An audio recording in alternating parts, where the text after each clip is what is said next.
Welcome back, everyone, to BSE Houston with me, Looney Loser 17. I realize it's been a while since I've made a video, and I can only apologize for that. Real life got in the way a bit, plus there were off-season issues that I had to sort through with the club turning professional, and then there was some more fun that I'll explain here in a minute regarding some contracts, which I don't know, which means I'm not sure how long the save's going to be able to be played. So why didn't I do a preseason video though? Because I'm about 2 months, a little over 2 months into the season now. Because of our lack of knowledge of players, I only made 2 signings. Christoph Wilhelm, left winger. And then he turned around and got hurt in preseason, so he hasn't featured a whole lot yet. But he is now healthy. 1 assist in 5 matches. He looked pretty good in the friendlies before he got hurt. 17-year-old American, good pace, acceleration, 9 crossing, which is pretty good for this level, or at least without trading off some of the physicals normally.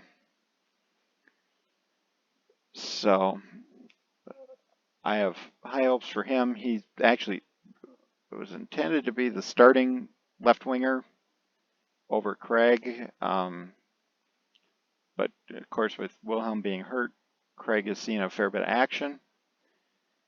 And then the other signing is Kike Ruiz, a 21-year-old right winger who's taken over the starting role on that side. Again, a bad personality, but casual, but pace, 10 pace, 13 acceleration. Physicals are sort of king at this level. So he stepped into the starting lineup. He's done a little bit better than Wilhelm. 1 goal, 6.7 average rating. So those are the 2 guys that I've brought in. Injuries have also not helped our early season form. So what has been going on to trigger concerns about long-term viability of the save? I'll go to like my U18s to demonstrate. Becoming fully professional meant I could offer contracts to my players instead of amateur when they were just playing for free. So I signed my handful of best players to actual contracts. Had plenty of wage room and figured I was going to sort of play everybody else on non-contracts.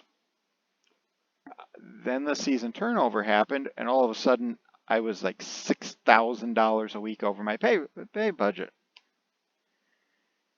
It didn't take me long to find out what happened, because like all of my players that are under 18 years of age, including like these guys down in the U18s who are never going to be good enough to play for me, are all of a sudden on $350 a week contracts for multiple years.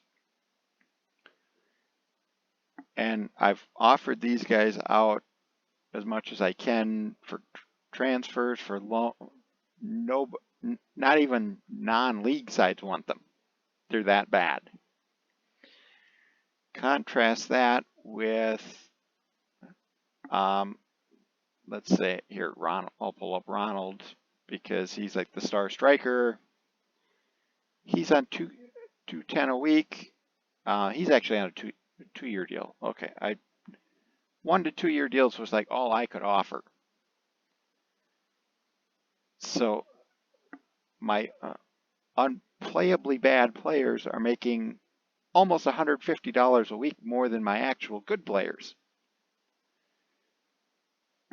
And with my inability to get rid of any of them, we're bleeding a lot of money.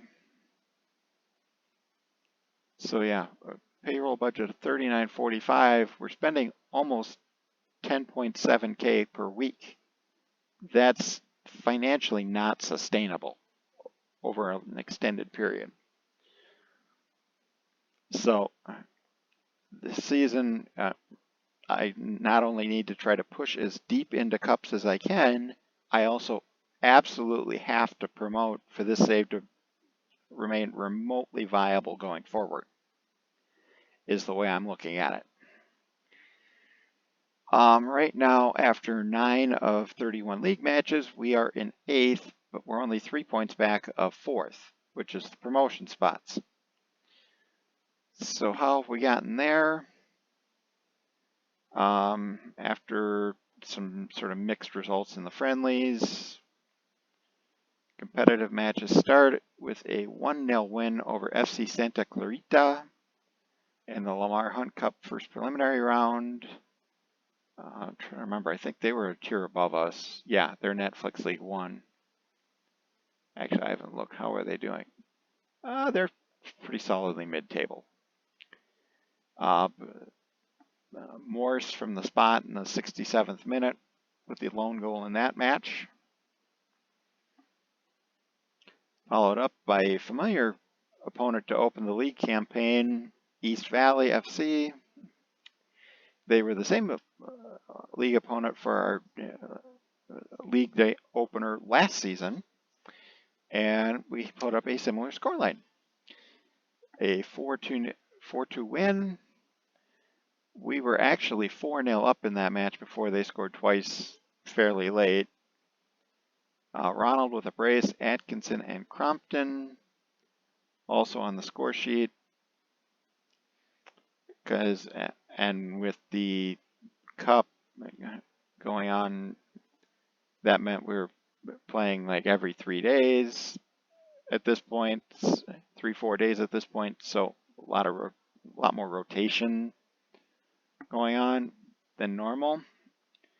Followed up by a Lamar Hunt Cup second preliminary round match against PSA Elite, a comfortable 3-0 win over a Netflix championship side. So if I remember right, no, another Netflix League 1 side. But they are actually pushing for promotion to the Netflix championship. So not a side I should have been beating. We thumped them soundly 3-0. And that's despite having Aguirre, one of my defensive mids, being sent off just past the half-hour mark. We scored all 3 of our goals with 10 men. Luna, Ronald, and then Lara from the spot with the goals in the match. We follow that up with a home match against El Paso YSC. Another convincing 3-1 win. We scored 3 goals in 4 minutes before the half-hour mark to take a comfortable lead. They score a consolation goal in the 88th minute. The first goal was an own goal, and then Ronald and Becker scored as well. Followed up by overwhelming favorites to win the league, Graceland Sporting, in our next league match.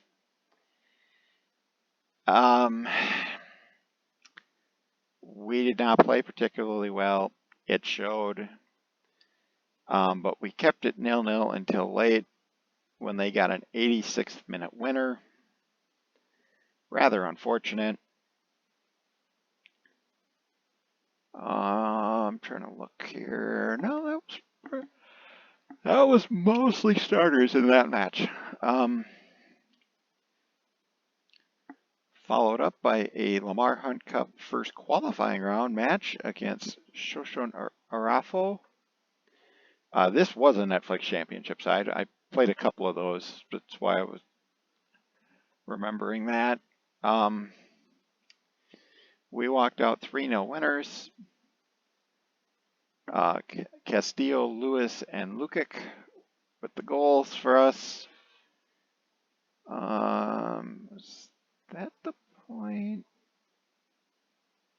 That may have been about the point Luna got hurt.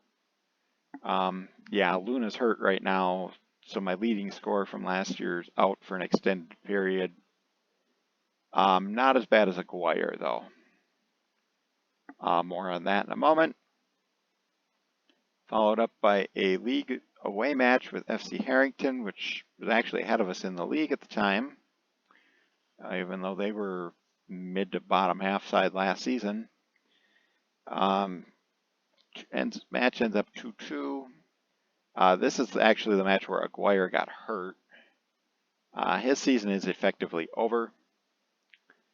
He broke his lower leg. He's out for till basically the end of the season. Like by the time he'd be match fit, it'd be like the regional cup. So they took the lead. We turned it around before halftime, and then they got an equalizer at the hour mark for it to finish 2-2. Ronald and Ruiz on the score sheet for us in that match. Followed by another away match in the league against newly promoted Southern States SC. And we did not play well, trying to adjust to life without Aguirre.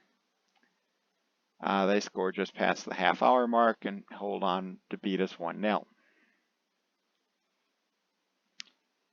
Followed up by another home match in the Lamar Hunt Cup second qualifying round against Southland Sporting Club Clippers. If you're familiar with, if you remember my description of this database, like the quote-unquote Big Four sports leagues in the U.S., MLB, NFL, NHL, NBA, all create like sporting or soccer clubs to help fill out the database. This is basically the equivalent of the LA Clippers from the NBA. They beat us pretty soundly. They were 3-0 up. We scored basically at the death in second half stoppage time. Benares, my much maligned like fourth choice striker, gets on the score sheet there. Followed by a home match in the league with against Louisiana Crew. This was sort of a revenge match, as the Crew beat us late last season in one of those late matches that we dropped points in that we really couldn't afford to, that kept us from promoting. We end up coming away with a 2-1 win. We actually led 2-0 in this match, and then they got an 89th minute goal to give them a chance. Ronald and Zine on the score sheets for us, on each Ronald in the 46th, Zine in the 86th minute. Followed by a 2-0 win over Lone Star Republic. Morse from the spot again, and then Craig in the second half stoppage time with the insurance. And then in our most recent matches, 2-1 win over Houston Dutch Lions. If I'm trying to remember, they either promoted or relegated. They were another promoted side. Beat them 2-1. Atkinson and Craig on the score sheet for us, 1 in each half. We had taken the lead, they pegged it back, and then Craig in the 77th minute with the winner. And then in our most recent match, we got embarrassed by a team down in the bottom half of the league, 3-0 by FC Grande. They were 2-0 up before half, added a third in the second half. We just did not turn up at all. Trying to think here.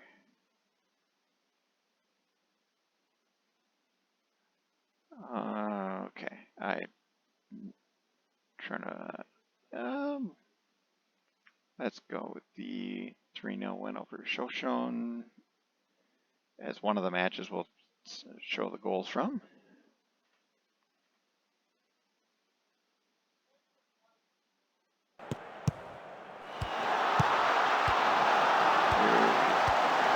Craig, Becker, all around, and Castile with the ambitious effort about 20 yards out, trying to play into the keeper's arm. And Jig playing off the set piece, cross, tapping at the far pole, 2-0. Jig playing plays a knee kick, slots home for a finish near post to cap the scoring there. So it's 3-0, and it was a deserved 3-0, and that's, albeit this is the 2.53 xG for us. It's a little inflated, as Castillo actually missed a penalty in this match. And then, let's see here. Actually, the draw with Harrington's probably the other best match to show the goals from. This was very 50-50, so 2-2 definitely a justified result, albeit they did have 62% of the possession.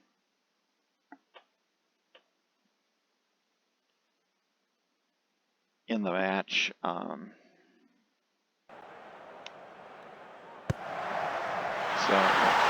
set piece goal off the direct free kick opens the scoring.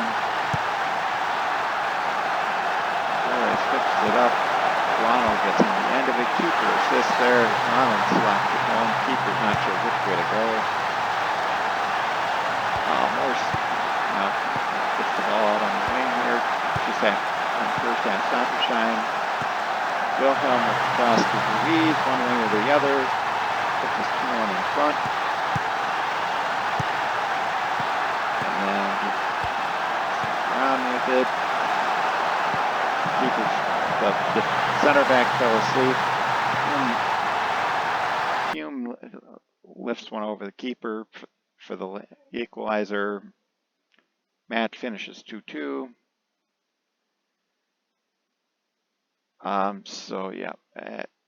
So at this point we are 8th in the league, like I said. Oop. Wasn't trying to bring that up. 3 points off of promotion, 7 points off top of the league. But we've only played like one of the clubs in front of us, because now FC Harrington have now dropped behind us in the league.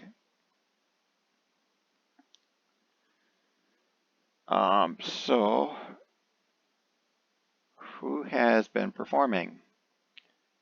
Ronald who's been anticipated by the media to be one of the best young players in the league. Should be up there in the Golden Boot race. 6 goals across all competitions. We don't have anybody else with more than 2.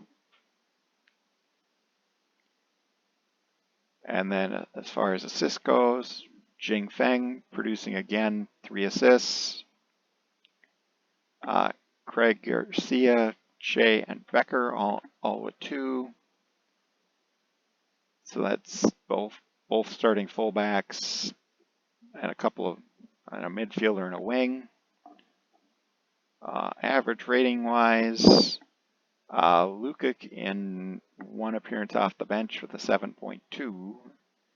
But excluding that, you got Becker, who's moved into the lineup in place of the injured Aguirre, on a 7.08, which is level with Atkinson Atkinson, who's moved into the lineup for the injured Luna, 7.08. Jing Feng with his 3 assists, averaging a 7.07.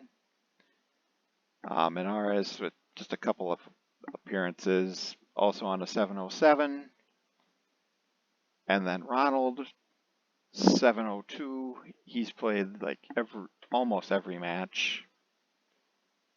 Are the guys that have led the way. We do have a couple of guys who've seen fairly regular action on the bad end of the scale. 3 guys under 6.6 who've all played at least 5 matches, which is rather irritating.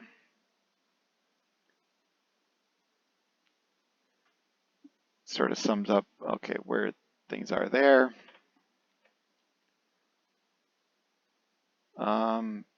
Finances, I believe, are okay at the moment. But even if we're winning our league matches every week, is much over budget as we are on the payroll because of that issue that happened with at the league turnover. We are losing money pretty quickly. So even if I promote, the save may not be savable. I'm just sort of going to have to wait and see on that. So I believe, here, let's cover, yeah, Aguirre, broken lower leg. He's out 3 to 6 months yet. Remember, December, like earliest he'd be back is like January. League finishes up in like February. And he'd probably barely be match fit by that point. So I'm not kidding when I'm basically saying that his season's probably over. And then Luna fractured his toe a few weeks ago. He's getting closer to healthy, out 8 days to 2 weeks. He'd been off to a slow start anyway. So hopefully once he gets back, he can refine his form. I do have a few guys in on trial right now. Trying to put off signing any of them as long as possible. Most of those are wingers, unfortunately, when there's other positions I need more urgently at the moment. But yeah, I may have. But to sign any of them means I'd have to go even further over the wage budget. So far the board has let me, because both wingers I signed last summer were signed after that league turnover. So hopefully they would let me sign more players, but wing isn't necessarily the most pressing area of need. But I believe I've covered everything for now, so board are sort of happy with me, even though I don't have a club vision or part of my club vision of stay within wage budget.